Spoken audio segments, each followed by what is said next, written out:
Hi, and welcome to my segment that I call Messages of Joy. My name is Joy Kauf. I am the owner of Miracles of Joy. And today it's my pleasure to interview David Scott. Hi, David. Hi, Joy. I haven't seen you in a very long time. So I know. this is a very nice treat to be able to do this with you because I haven't seen you in a while. So, Well, thank you for doing this so you can share some of your knowledge with our clients here at Miracles of Joy and on the web. So let me ask you a question. I know that you're a medium, and I know that you've studied a long time at doing this. So how did you get started as a medium?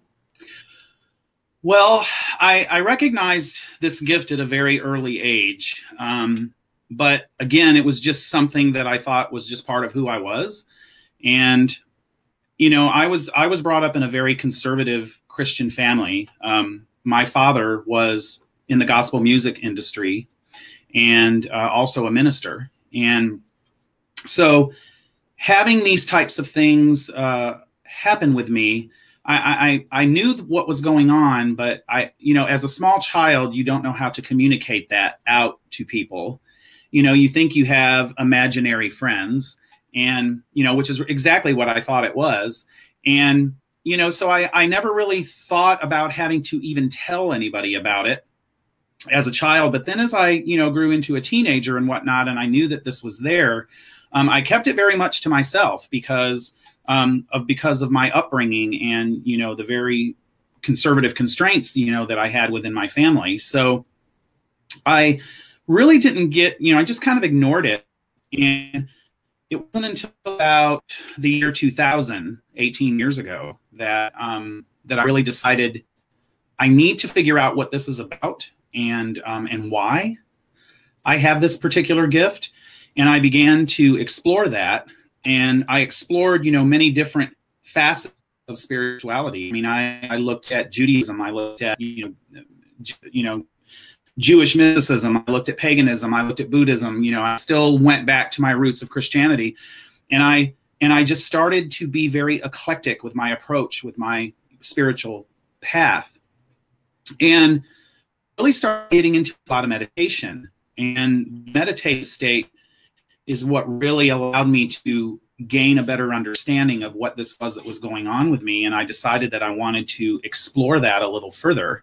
So that journey of self-awareness with the mediumship really did not really start until, I was in my late 30s. So that is when I decided now is the time. And I feel like spiritual gifts, regardless of what they are, mediumship, healing, whatever, I think that these things manifest and happen when it's time for you to do it and time to make it manifest. And that's why I felt like, okay, I think now is the time.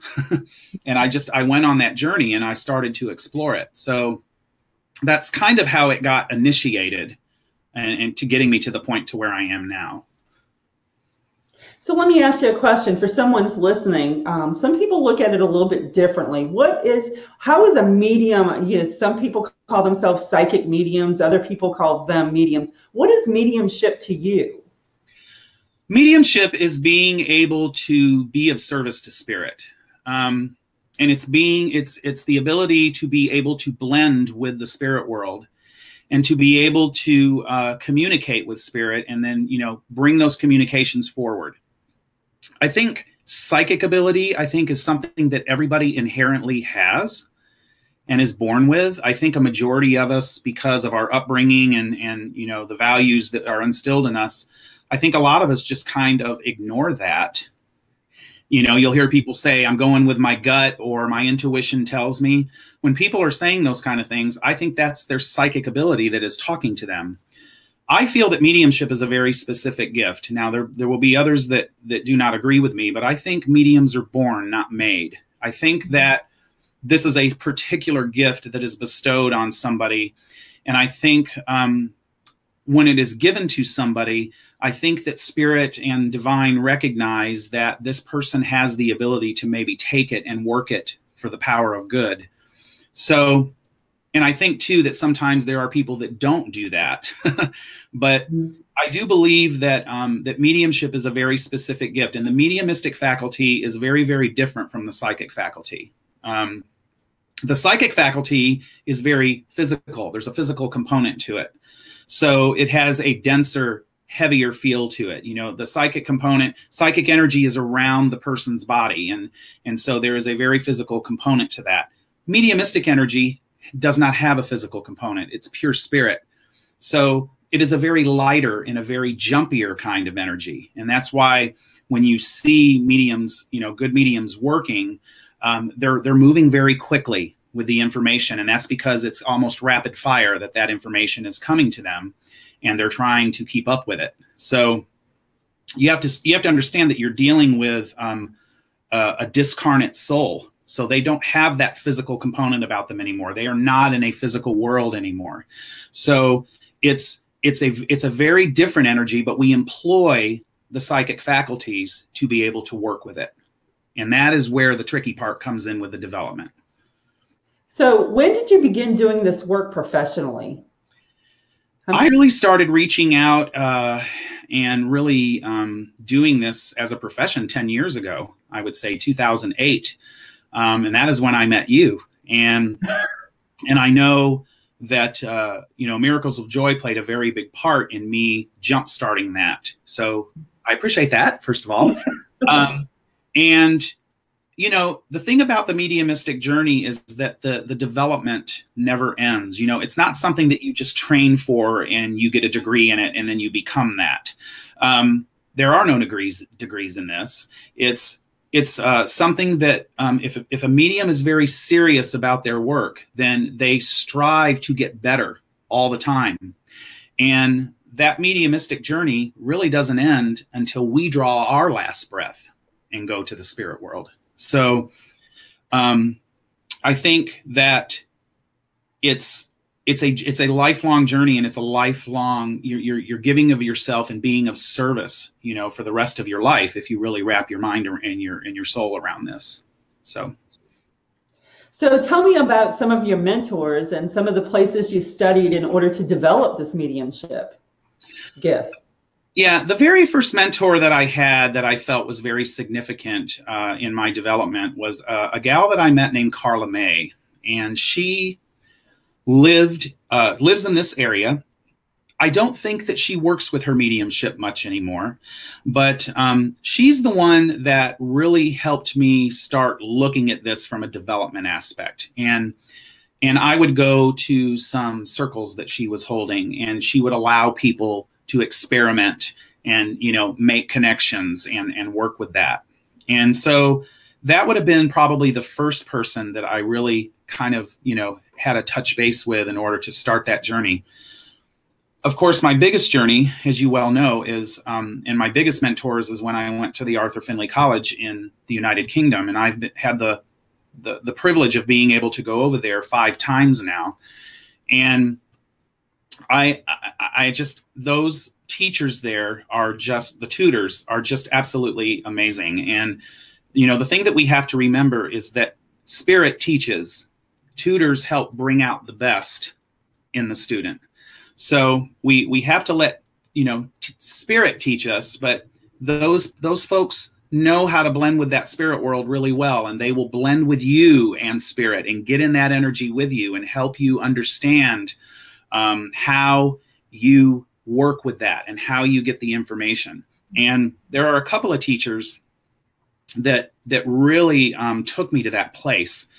And the very first teacher that I worked with was a woman by the name of Brenda Lawrence, and she was a teacher there. And when I went for the first time 8 years ago, and she really helped build that foundation for me of understanding how to connect to that power. And then Matthew Smith, you know him because I brought him over here and we did some work at your shop a few years back. He was also, you know, very stellar in my development.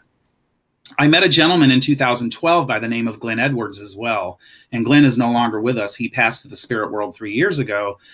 And I have to give him credit for really getting me there and helping me understand when I get in that power where that connection takes place.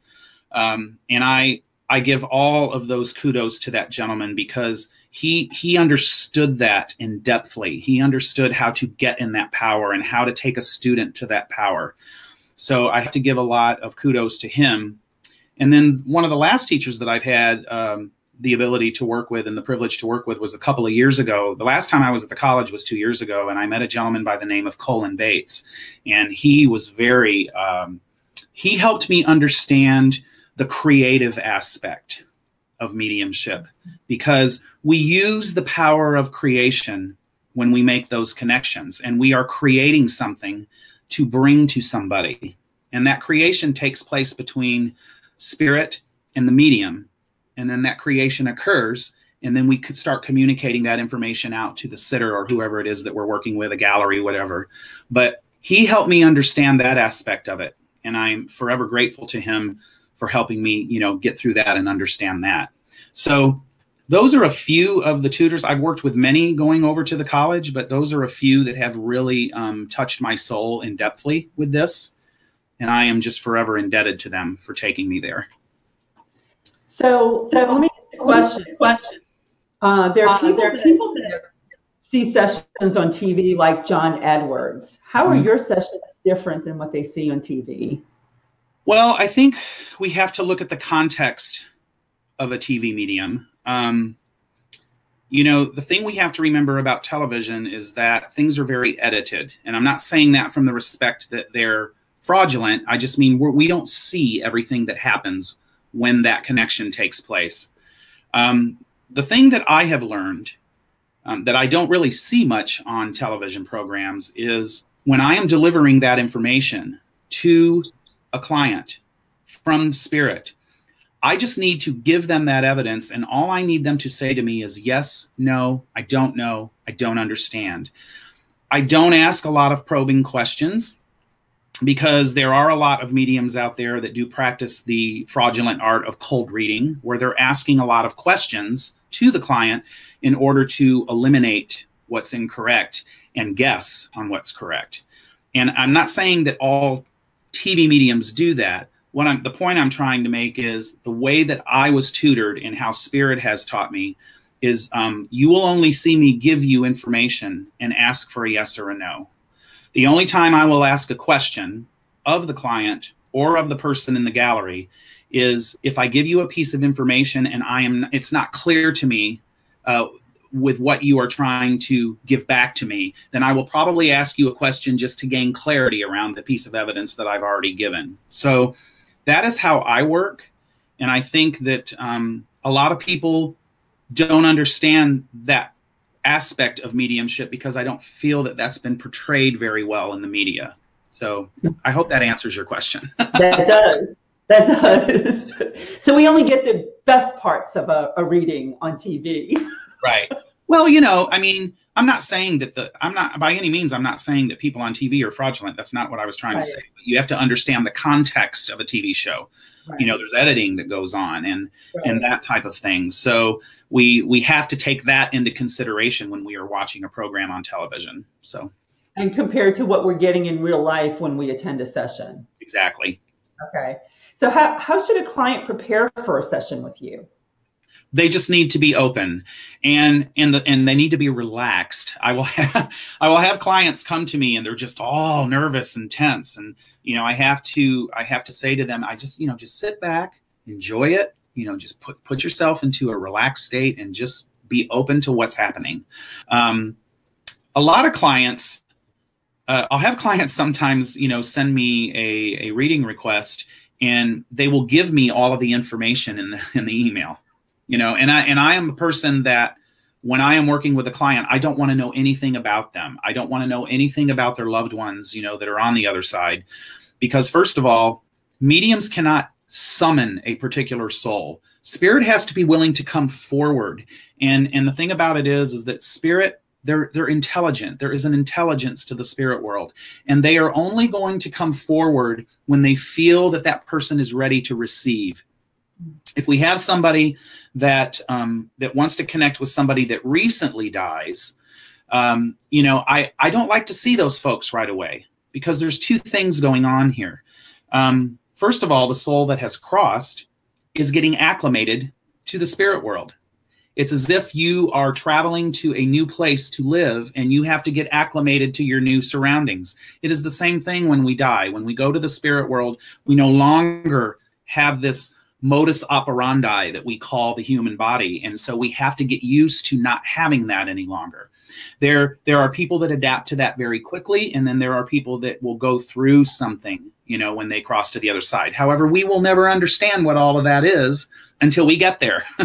So the thing, and so, you know, I don't like to work with people that where a death is real fresh for that reason. And then the other reason would be that person is still grieving. Right. They're still moving through a grieving period, you know, and we go through all of those different stages of grief, you know, anger and sorrow and bargaining and, you know, those types of things. So we have to be able to move through that grieving and satisfy it to a degree in order to be ready to receive. So if somebody comes to me and says, you know, I had a client send me an email, you know, last week, and they're like, you know, my son died last week and I want to communicate with him. And I said, you need to wait a while, you know, and all the reasons I just explained to you is what I explained to the client. So I don't like to work with, you know, deaths that are very fresh. And I also don't want you to tell me who you want to hear from, because I can't summon that person. They have got to be willing to pick up the phone and answer it. I can dial the number, but they have to make that choice. I can't force spirit to work with me. They will. It is a partnership. You know, I don't command spirit. I work with spirit in a partnership, and we work together. And if they are willing to work with me, then they will come forward. So let me ask you a question. How do you connect to spirit? You know, how do you prepare before you do a workshop or a session? Well, and I know you and I have had this conversation many times. So when you are developing as a medium, and I am strictly coming from the spiritualist aspect of mediumship, because that is how I have been tutored in my development. You learn to understand that power. And the way that you learn to understand that power is on a daily basis. You do what's called sitting in the power, or sitting for spirit. And that is when you get very, very still and you allow that energy to manifest, and you build that power. And it's not meditation, you know, and when I'm working with the students that I tutor, you know, I make it very clear that this is not meditation. That is something very, very different. Meditation is about being inward. Sitting in the power is about being outward. It's about expanding that power and asking spirit to come and be in that power with you. And when we sit for spirit, the purpose of sitting is not communication. I'm not sitting with them to get a message. I'm sitting with them so that they get to know me and I get to know them, because working with spirit, you have to build a relationship with them. They have to understand how you work, and you have to understand how they work and how that partnership manifests. And in order to do that, you have to sit in that energy on a daily basis. I sit every day, and I sit very, very still and very quiet, no music on, and I build that power around me. Sometimes I will see images, and because I'm very clairvoyant and clairaudient, I see and I hear. That's how the perceptive states that I use in my mediumship, those are the two main ones. And sometimes when I sit, I will see images and I will hear things, but I don't acknowledge them in communication, because that's not the purpose of sitting. Sitting is to understand how that power works with you. And once you understand how that power works with you, then you can work on the communication aspect of mediumship. So that is the number one thing that was stressed to me in my development. And it is the thing that I tutor people on, that if you don't sit, you are not going to develop. And, you know, people have to understand that mediumistic power, and you have to sit with it on a daily basis in order to gain that understanding. And you also have to gain an understanding of what is the psychic faculty and what is the mediumistic faculty. And sitting helps you understand that, because you have to understand too that when you're working with somebody and the medium feels, or they believe that they have a connection to spirit, sometimes they do not. The person is pushing information about their loved one into their auric field, and you can pull that information psychically from that field.